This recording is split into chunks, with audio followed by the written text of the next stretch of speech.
It just seems so awkward having my hands on my lap. So I'll just keep my hands like this. Figure that if the water doesn't spill, I'm not tapping Problem too is, much. the minute your fingertips touch the table, you start, Oh, you do don't I? even, yes, Yeah. you have no idea you're doing it. No, I know. I know, I know. I know, I know. Okay, so, Dara, to begin with, you had a busy week going on last week when we were rescheduling and all that stuff, and you sent me A zillion texts. Well, you guys, one of them was a poem that was given to you when you guys got married about being the wife of a funeral director. I was wondering if you'd be willing to share that, to talk about, that advice. And I wrote it down so I can read it back to you if you like. Did I actually send you the poem? Well, what you have is it says, meals get put on hold. Yeah. Vacations canceled. Do you remember it, or do you want me to? Do you want me to ask the question? Sure. All right. Or if we could just get Dower maybe even reading it. Okay. And just going into, how truthful that was, or. Yeah, So this Okay. this is probably something that you received before you got married to It was. Dad. yeah. But it reads, meals get put on hold, vacations canceled, babies waiting to be born. It's not a typical retail business with set hours. It's 24/7. It is 24/7.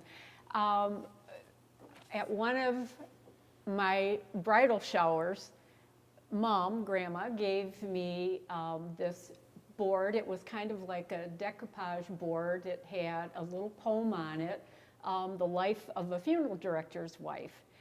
And, that was something that I remember in the 70s. All these women were decoupaging everything and painting flowers and daisies on. And it was this whole poem about the life of a funeral director's wife, where, you would, and it's so very true, where you would prepare your meals at night, like dinners. Dad would come home at 5 o'clock, typically, if it was a typical day, or I'd get a call. And Dad would say, hey, we just had this death. I have to go on a removal and a death call, and I won't be home right away for dinner. And so, okay, well, that's no problem. I'll feed the kids. I'll put something on a plate for you, put it in the oven. Or, I remember one time when Dad and I were dating, and we were up at the cottage, and it was I think one of my first times being up at the cottage, and Dad had been going there for 15 years already, and I was the newbie in the family, and Grandpa was on vacation because that was his week, and then the kids would come up for a weekend, and we'd all stay, two families. It was the Kreidoffs and the Kleinheksels. All the kids, the girlfriends, whatever, would stay in that cottage together. And Grandpa got a call that they were busy at the funeral home, and we had to leave. And I remember taking off from work thinking, what do you mean we have to leave? I took off from work to be up here, but that was part of the job. And, as being, new to this business, funerals weren't new to me. I mean, I had lost grandparents, and probably all but one before we even got married, because I remember our wedding pictures. I just had my one grandpa left. And so the business wasn't new, or the funerals weren't new. I knew all about that, but this, wait a minute, we have to change our plans. I took a day vacation to be up here, and now we have to go back home. And so, yeah, you just kind of, as you get older and you're married to the business longer, you really understand. Mm-hmm. And it does get a little emotional sometimes. And, as you experience more deaths with family or friends, you understand that this job is really important. It's important to people. And, you know, then you become very proud of what your husband and now your son are doing. And, you know, it's a joy, it's an honor to really be helping these families with some of their last moments with their family members. And I know with working too, I started out at Hayworth working for this big company, and this is before we had kids, before all you guys came along. And when you guys came along, Mom stayed home, and that was Mom's job, to stay home and take care of the kids. And then I know when you went to kindergarten, the funeral home was growing and getting busier, and when the guys used to answer the phones, they needed somebody else to. And so I started going back part-time. You know, you kids would leave the house at 9, and I'd go into work, and you know, I just found that very rewarding and understood really a lot more the value of having a funeral home. And, you know, when someone would lose their wife and they'd come in and they'd be lonely because their wife was gone, and all they wanted to do was to come in and sit and talk.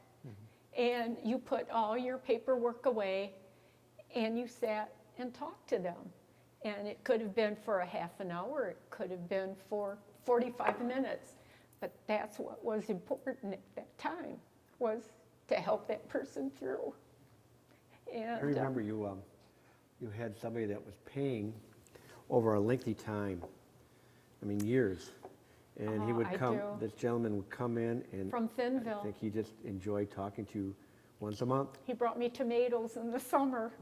Every month he would come in about the same time, and you get such a rapport with these people. And they become your friends. And it got to the point where it was probably years that he'd been coming in, and every time he would come in, then you'd give him a hug because you were happy to see him again. And he'd tell you about his family, and you know, he was taking a trip to Texas, and it's very rewarding. But yeah, you know, life, and it's 24/7. Death doesn't take holiday. Death is always there. Part of this quote says, babies waiting to be born. And I know that it was a good story about You? when I was born, I think.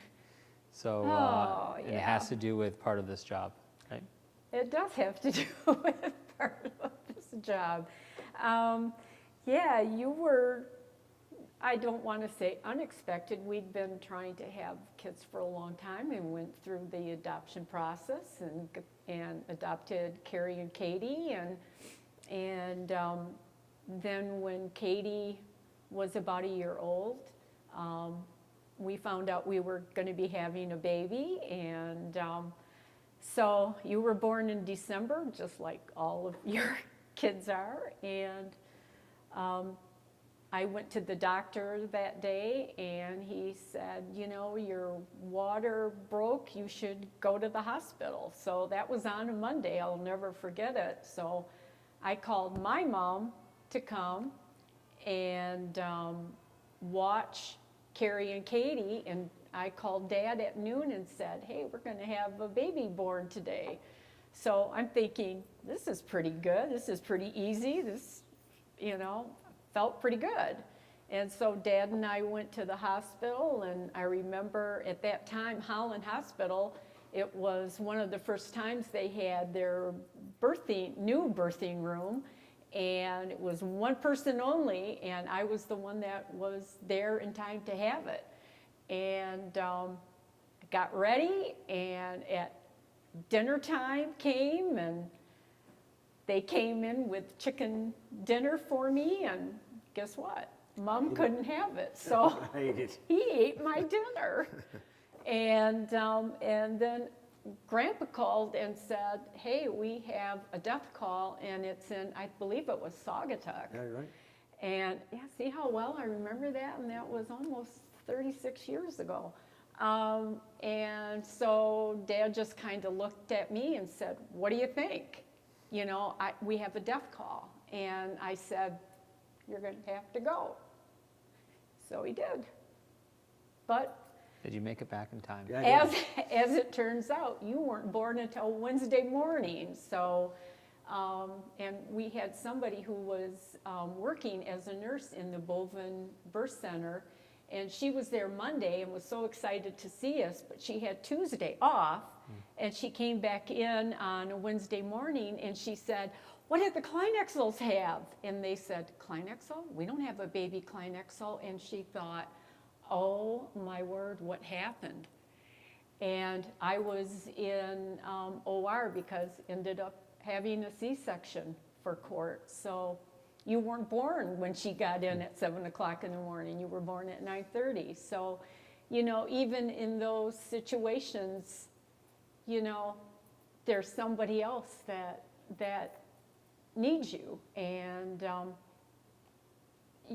you have to understand that being married, you know, to that your husband belongs to you, but doesn't always belong to you. And it's important what he's doing. Or woman, for that matter, because there are a lot more women that are becoming funeral directors also. So, yeah. Diane seemed like such a, you know, sweet, sympathetic, empathetic person. Is it difficult to be in this line of work if it, you know, not to sound insulting, but we had one question and you teared up already. I was going to say, it didn't take very long for those tears to come. In this industry, I mean, I can't imagine since you have such strong feelings, you know. Well, you know, it is emotional sometimes. And I think for some people with some ages, you know, when you get to be later on in life, you know, mom or dad has had a good life, and maybe they're struggling, and, you know, they don't want to be here anymore. And, you know, and it could be a joy for that person that mom or dad is gone because they've been struggling or have had a lot of health issues.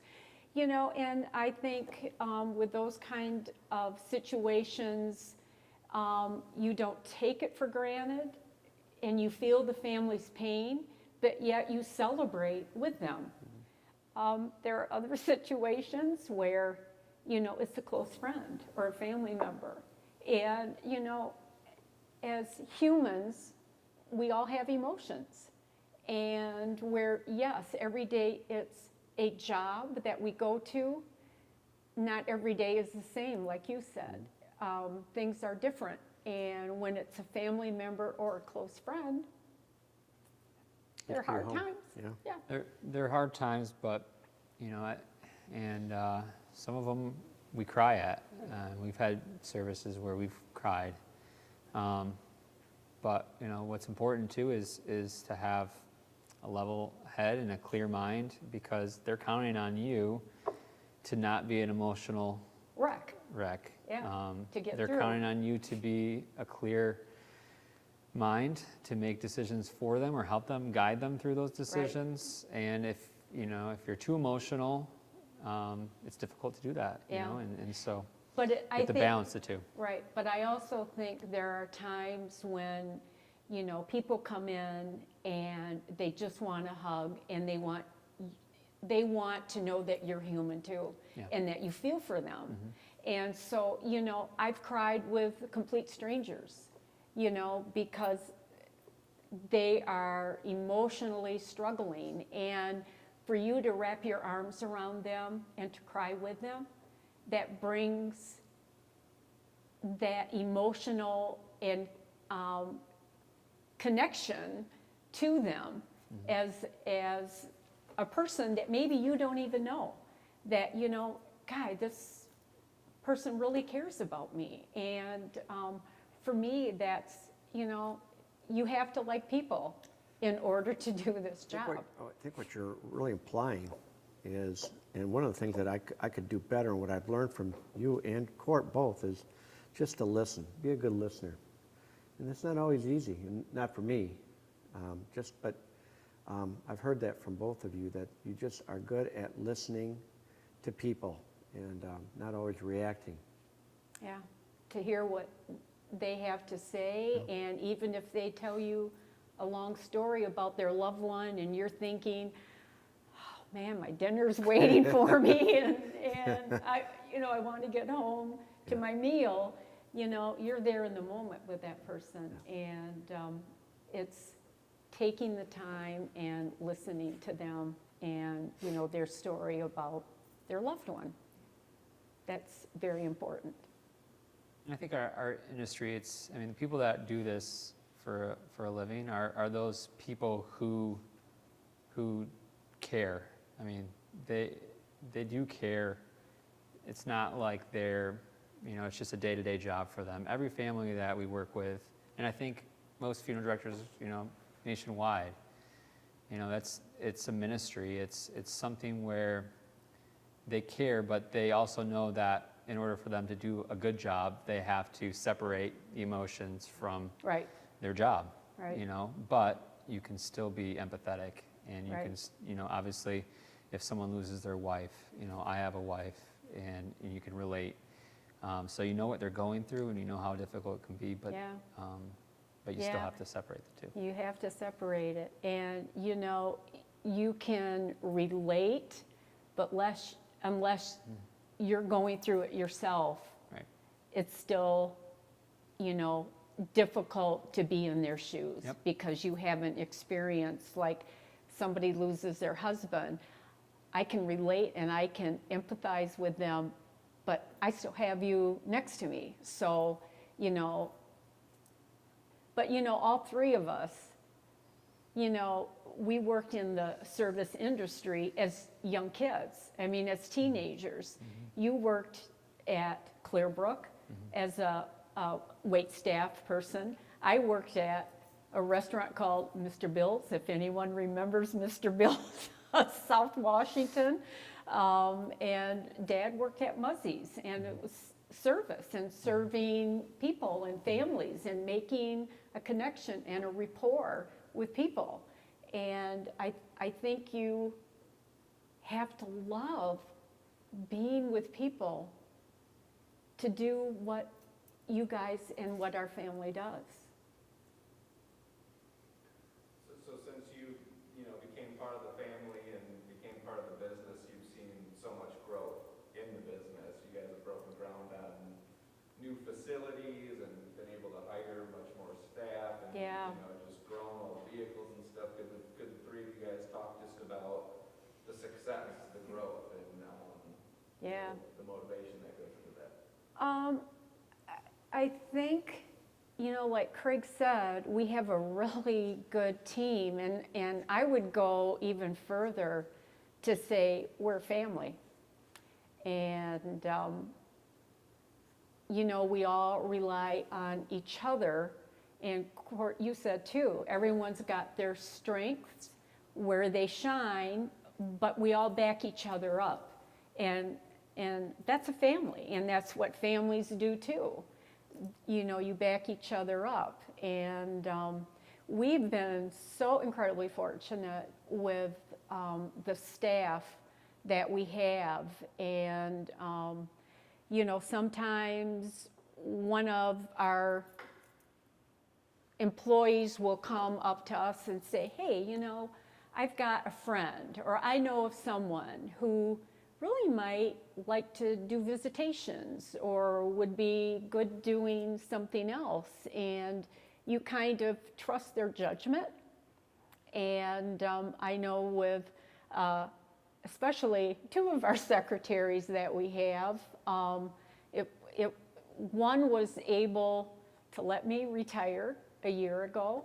And I felt very, very comfortable with her taking over. She is a people person. She is Alexis, you're talking. Alexis, and happened to get her from Paul's Pharmacy, and I think they, Edit that out.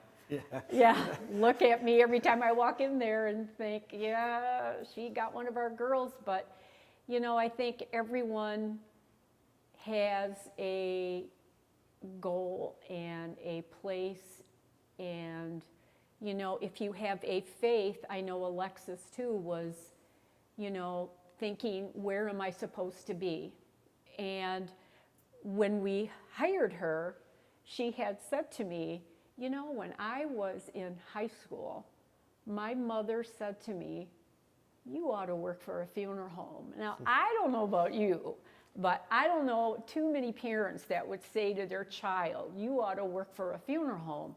And as it would be, you know, we live by Paul's. Yep. I go in there quite a bit. I happen to run into this young girl and, you know, just said, hey, if you're ever looking for a full-time job, and we are so incredibly fortunate. And, you know, it's all about how our employees react, and like you said, their first meeting with a family. Yeah. Because a lot of times when you are making arrangements with a family, or if you're doing a pre-arrangement, you're getting ready and setting up for that, and our secretaries are usually the first ones that have that initial contact with that family when they first come in, and first impressions are everything. And if you start out with kindness and sympathy right off the bat, that Goes a long ways. it really goes a long ways. And, you know, word of mouth is really how I think businesses grow.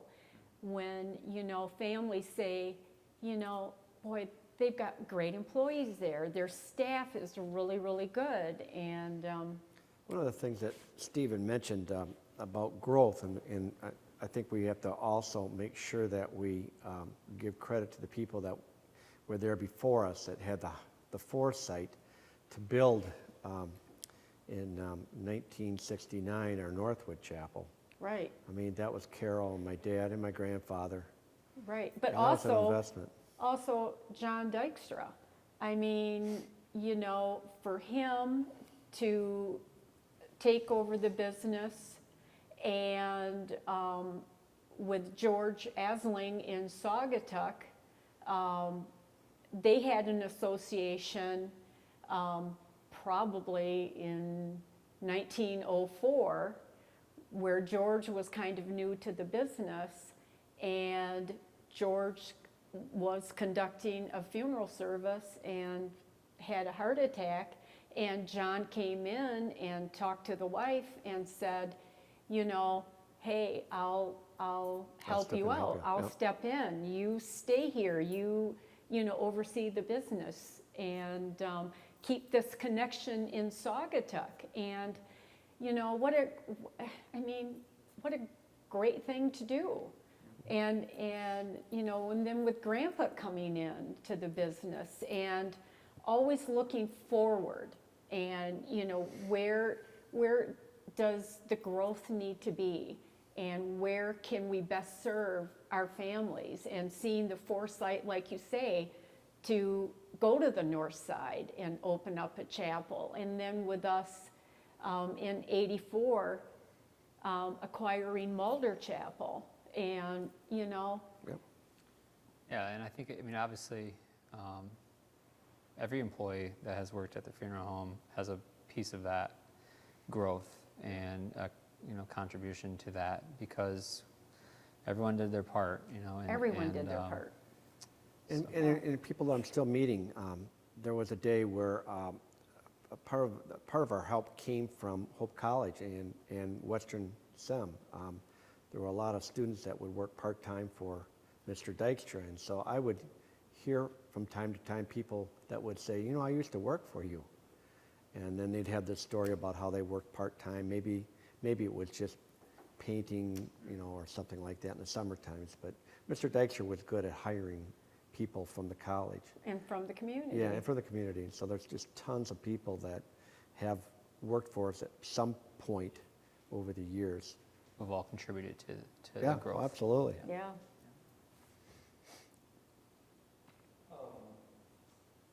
So, on the, you guys were talking about your great staff, and you guys, I had, the opportunity to meet Orlando and Alexis, great individuals. Was there any plan, was it conscious at all to have kind of the staff begin to reflect the community? the Diversity. of the community? I don't, I would answer that no. no. I don't think it was, Never. it certainly wasn't planned.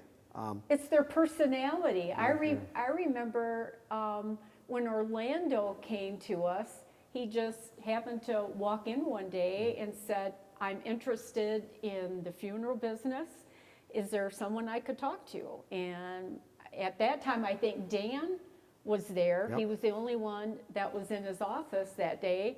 And so I had Dan come down and talk to Orlando. And I know when Orlando left, Dan had said, I think Craig needs to speak with him. And he hadn't gone to mortuary school, but I think was thinking about going to mortuary school.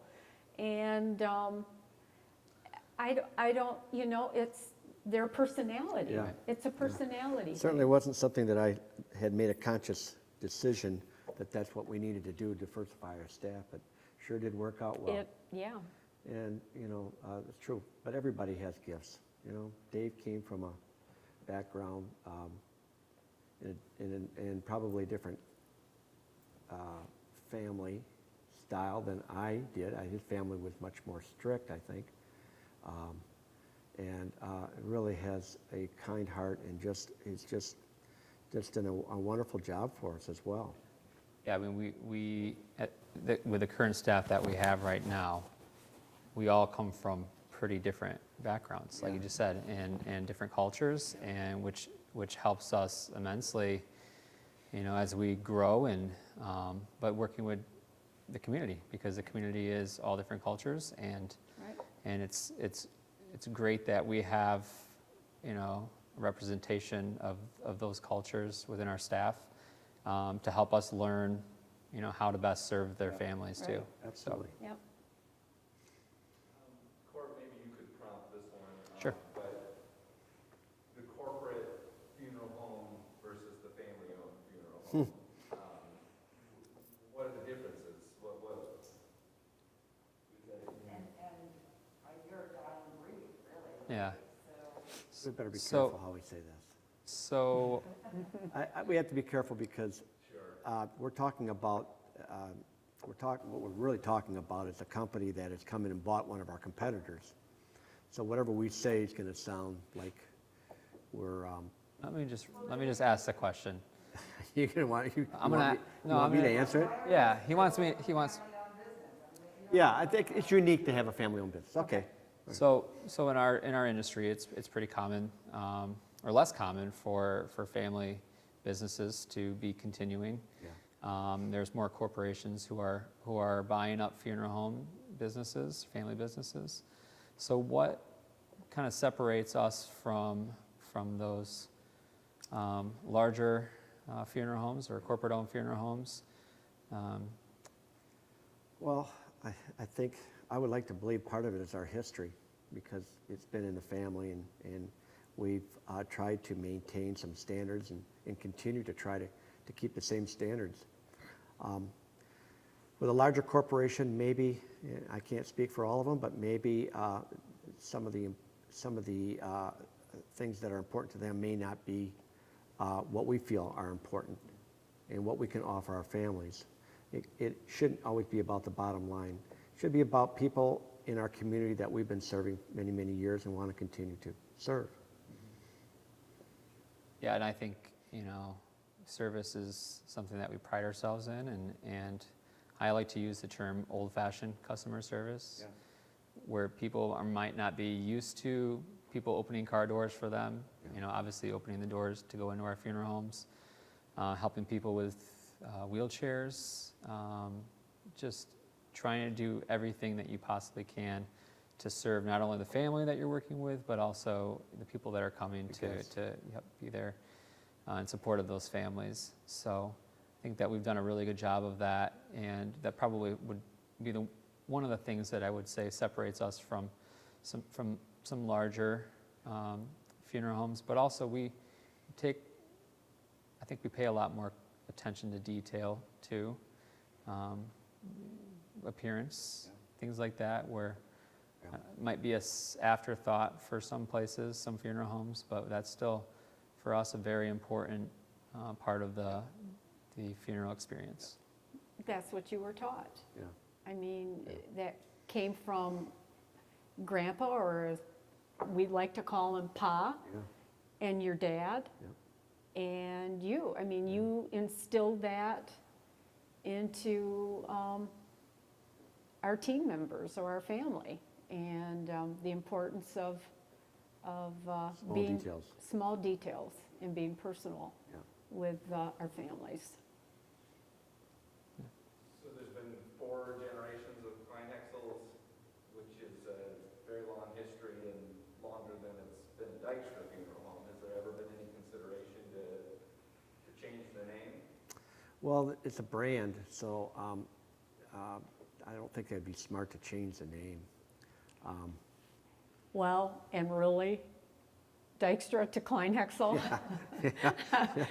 Let's face it. Let's face it, I It's think easier Dykstra. to spell, probably, It's a little Dykstra. easier to spell, Probably easier to say. yeah, and Shows even, up in the, it yeah. shows up in the phone book before Kleinheksel. well, there you go. But, I think with John Dykstra starting and having 2 daughters, and Ethel marrying Jay Harvey, who was Julius's brother, and, hiring Pa, Julius, to come in and help, and then Grandpa getting his license in 1938 in June, and then subsequently John Dykstra unexpectedly passing away that December. I mean, just kind of, because I don't think Gil had his license. He was, he was ambulance and coroner for the county, but he was not licensed. And so Grandpa actually Carried the license. carried the license and continued on until Jay Yeah, Harvey true. passed away in '65, and then the Kleinheksel family And I- continuing on. And why would you, to me, there was really no reason to change the name. I think it's good to give respect to the history of the business. Exactly. And it started as Dykstra, and I think, to be in business over 100 years as the same name too is Unique, unique. Yeah. Almost 125. very unique. Yeah. What are the upsides and downsides of owning a family business? I like this question because I think the upside is getting to be with your family, but the downside is also having to be with your family. Yeah. Yeah, that's true. So, it's unique that you get to work with your family, always but also it can be hard to work with your family. Yeah, there's a little, Well, I think when you work with family, you have a little bit of an edge. You can get mad at them, and they're going to show up the next day. That's not true for all your employees. And believe me, it's not always fun. I always thought that owning a business, you can make everybody happy, and you just be one happy family. And that just is not the case. If you're a good owner or businessman, you know that you have to make decisions that are not always popular, and so you don't always make people happy, and those are not fun times. With family, I think you probably feel a little more freedom to complain, but then it's over the next day and you move on. So that's one of the benefits, I think. You just, you can express yourself maybe easier. And maybe this can be, one of the things that's not so good too, yeah. But yeah, family is definitely it's a unique business to work with your family, and you got to realize too. You leave your work at home. And more than once I've said, Dar, let's not talk about it at home, because you don't want to be doing that all the time. It's easy to continue the conversation Yeah. once you walk through your doors at Yeah, home. And yeah, sometimes you should end the conversation, so. Unfortunately, we live in different houses. Yeah, that's a Yeah. good thing. Yeah. And you're not mowing grass, so, yeah. What do you guys like to do to not be doing this? You know, what do you guys like to? We have a cottage. We spend a lot of time there when we Yeah, can. Craig has, his family has been going up to Lake City since he was 3 years old. Yeah. And it was a resort at one point, and then the resort broke up, and they were selling off the cottages. So Grandpa and your great-grandfather ended up buying a couple of those cottages, and Grandpa was looking to get out, so Dad and I ended up buying his. And so it's been really kind of nice to now have a third generation of kids going up to the cottage. And we always try to get together at least once a year with our extended family, with the sisters, and it's a fun week. And the kids, it's fun to see the little kids, you know, having fun, and So family, that's really, for us, it's it's family. family. It's always family. It's always about family. So work and play it's family. And golf. Well, and what's nice about that too is you get, you know, that's our one time, one place. You know, we used to get together a lot more with, you know, your siblings and their families, but as everyone gets older and their families grow, it's harder Yeah. to get together, but that still allows a place for us to still get to see them, Yeah. you know, our extended family, you know, in our busy schedules, which is really valuable. Yeah. So. Dar, aside from, you know, COVID this year, which we touched on, have there been any other kind of eras that were challenges that you noticed for the, you know, the business to get over a certain hump, or?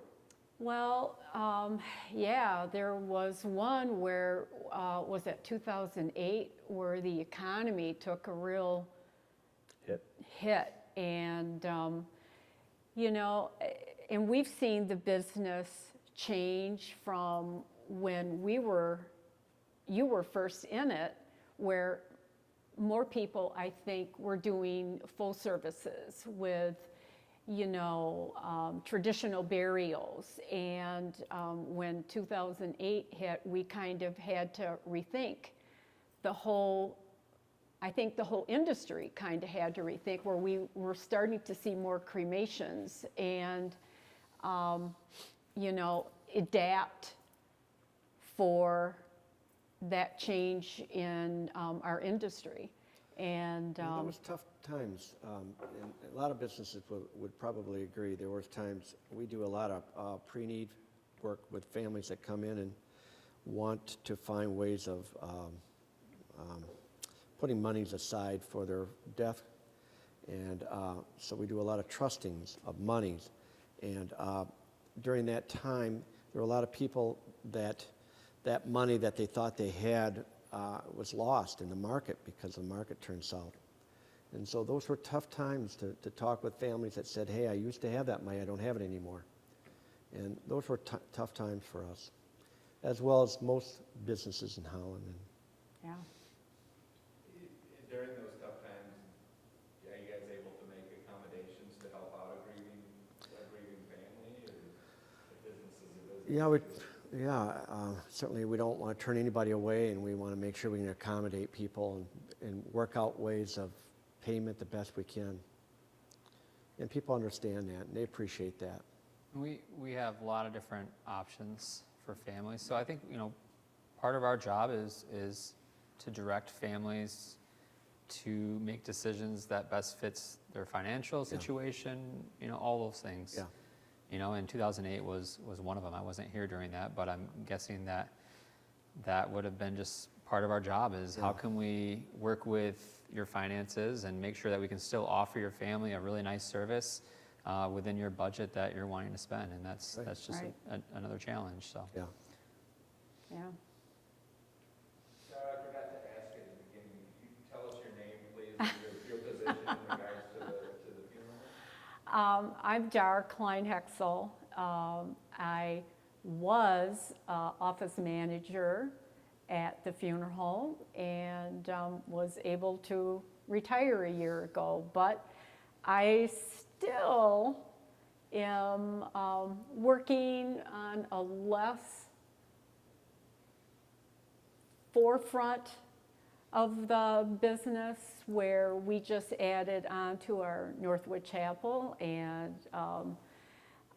I'm kind of an artsy person, as is Cort, and love decorating. I do flower arranging, that comes in handy also in the funeral business. If a florist happens to drop something, I can rearrange arrangements. You're still married into the business, I'm and you're going to stay Yeah. married into I'm the going to business. stay married to it, but was instrumental in helping pick out fabrics and Yep. things like that. Yep. So always will be Invaluable. there. Yep. Always will be there. It's nice to have that. So I'm support to these two guys right here. Yeah.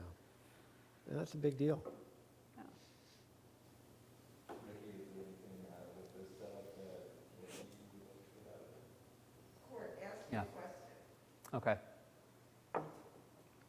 So, one thing, growing up for you, with a dad in the funeral industry, and I'm talking about when you were a kid, tell me about how that was, having a parent or dad that was in the funeral industry. Was he able to make it to events, or do you feel Oh. like he missed out because of his? No, my his dad was job? all about family, and he was.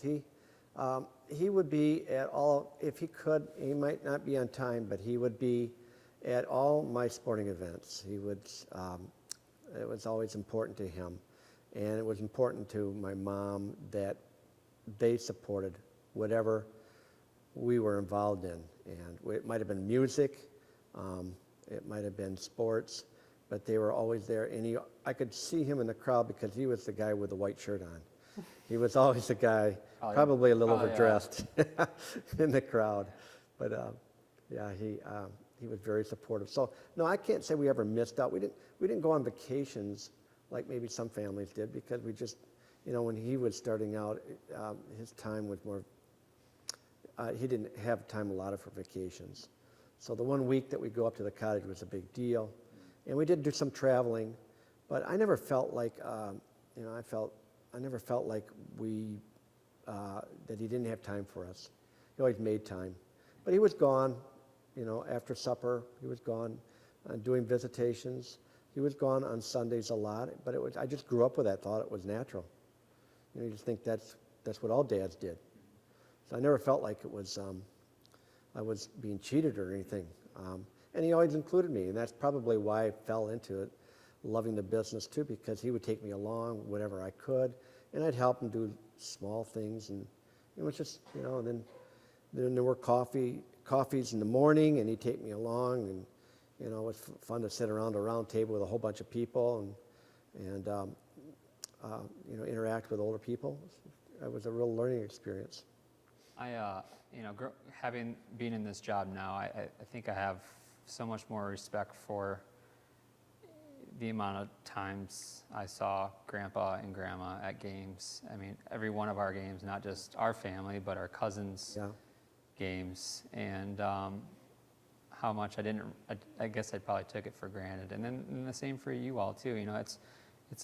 What's really nice about this family is just the fact that, business was obviously important, but family was more important. And if you couldn't be there, you found ways to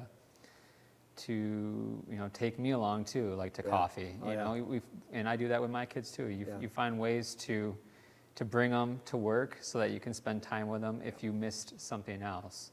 And they'll appreciate that later on. They'll be talking about that later But- on, about how you did that. And They'll never forget that. Yep, and that's something I think that I'm There super were some things appreciative that were of. eye-openers for me too. we had the ambulance business, and as a young kid, I helped out with the ambulance. And there were some things that made me grow up a little faster, I think. It was an eye-opener for me. Things that maybe you saw or just Yeah, things that I experiences that? experienced, drownings and things like that as a young high school kid. That was tough to see. Not everybody can do that. And I was exposed to that. And it wasn't a bad, I never looked at it as a bad thing, but it was just a part of growing up. I remember when you guys had the ambulance, when we were dating, and you guys were living above the funeral home downtown, and Grandpa would take the calls that would come in, Yeah. and then would radio up to you guys, hey, there's an ambulance call, you're needed at whatever location. And I remember one time you guys were gone and you said to me, okay, you're in charge of the phones. And I was petrified that that phone was going to ring, and what am I going to do if that phone rings, and have to radio the guys in the ambulance that they have another call somewhere else. But I also remember our telephone number at the funeral home was one digit off from Russ's, and Grandpa a lot of times would be getting calls for takeout orders from Russ's. And there was one time, I think, that he was just so tired of getting the calls all the time. He said, okay, what's your order? And the person just started rattling off all the Dutch twin burger and blah, blah, blah. And that poor person, they probably got to the restaurant, never got their food. And it's like, what happened? But yeah, that was kind of Wonder crazy. if Russ has ever received any ambulance calls. Yeah, it's a really good question. Possibility, yeah. Yeah, they probably like, what's going on? Why are we getting an ambulance call? Or why is somebody calling us that somebody passed away? So, yeah, but I just remember Grandpa talking about that a lot, getting calls for Russ's. So, We want to dive much more into the history and the previous generations, but I think we should get Dorothy in. Okay. okay. Great job.